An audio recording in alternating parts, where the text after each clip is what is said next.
Do you fancy yourself to be an interdimensional Time Lord? Not particularly, should I? You always should. I feel like that's a pretty obvious and lofty goal for anyone to achieve. Obvious, but also lofty? That's what everybody should aim for. Okay, you know what? I'm going to go ahead and say that I'm down with that. I'm going to change my entire life, everything, and that's it. Hey guys, I'm Crypto Spook, and this is Dimension Hunter. And this is Moriarty. This game is super duper fun! I enjoyed it. In this game, there are multiple different methods of locomotion. I do not at all recommend the on-rails or on-track style. You should absolutely not play that one. Always use the trackpad. Even if you have locomotion issues, because it'll just absolutely force you into these engagements that you're not ready for, and the dodging around is probably the most important part of the game. And the dodge mechanic just does not work well unless you're free locomotion. Yes. So you can choose to move through the world as you please, or you can be moved on rails to the various encounters. That is correct. I do not at all recommend the on-rails style because I tried it and I got the crap kicked out of me. One of the things that the developer talks about in this game a lot is the fact that there are 17 different locomotion methods. There's the railed, there's thumbstick movement, everything in between, that's how they say it. So there's a lot of stuff in this game. There's a lot of different ways to play this game. I think that's really, really neat. One of the biggest problems that we've encountered is there's not enough locomotion to allow me to play the way that I want to play it. If you put me into a game and you have awful locomotion, I'm going to have a bad time. I'm not going to play it. I'm sure the same's for you.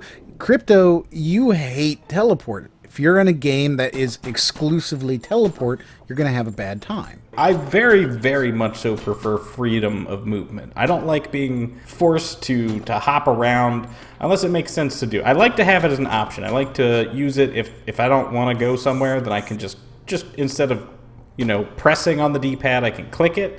That makes sense.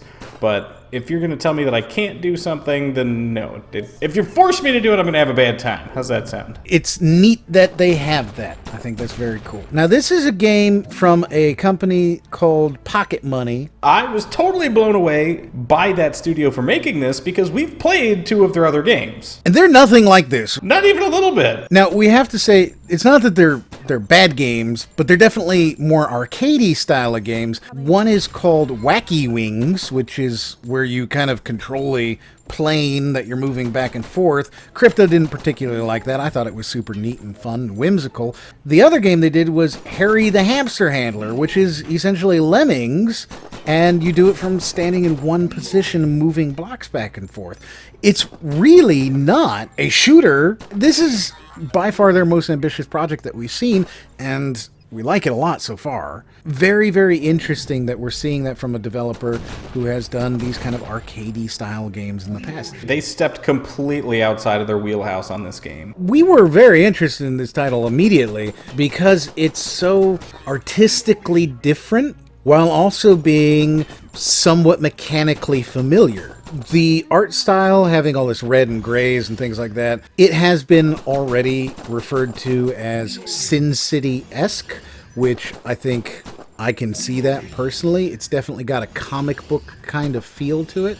And the mechanics are very, very simple because it's an on-rail shooter that you have freedom of movement in. You are 100% right on that. I don't quite see the Sin City-esque shooter aspect of it, but that doesn't mean that it's not there. It's got that comic book feel. That I can totally agree with. The cell shading art style that they used in this game goes absolutely perfectly in VR. Yeah, more comic book art style would be fantastic in VR. It's just a very interesting game. I was very excited to see it come across our table. I know that Crypto was as well. I think that when we're talking about VR, the fact that you have all of the different types of locomotion, you've got a really attractive art style, you've got a very familiar but still somewhat new gameplay. This is by far one of the more ambitious projects that we've seen in VR. All in all, everything in the game is very well done, well put together. The game just seems to flow, it progresses logically. I didn't have any major issues where I'm like, this part's broken. No, all the levels were well designed, the graphics were seamlessly integrated, the gameplay flowed. Which is a nice thing to see. There's not always a flow when we're playing these type of games. Sometimes it can be very stuttery. You get a black screen, and next thing you know, you're in a new mission.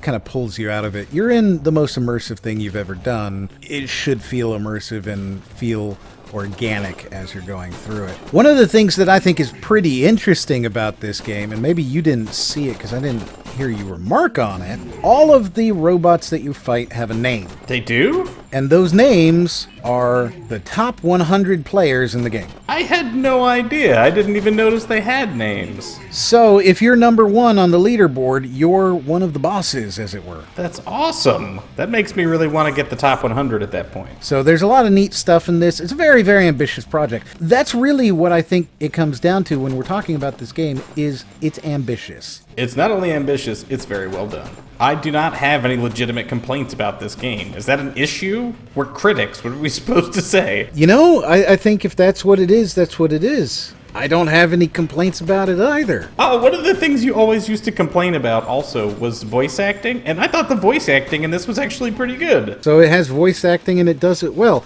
This is a good game. I recommend you buy it. The game is $18.99. We think that's a perfectly fair price. It's got a lot of hours. It's got a lot of fun. It's very stylish. It's very ambitious. They keep updating it. And maybe you get to be number one and shoot us in the face. And I'm sure that's something that you've always wanted to do. If you like it, like it. If you don't like it, don't like it. But if you did like it, why don't you check out another one up there in the corner. And as always, we'll see you on the next one.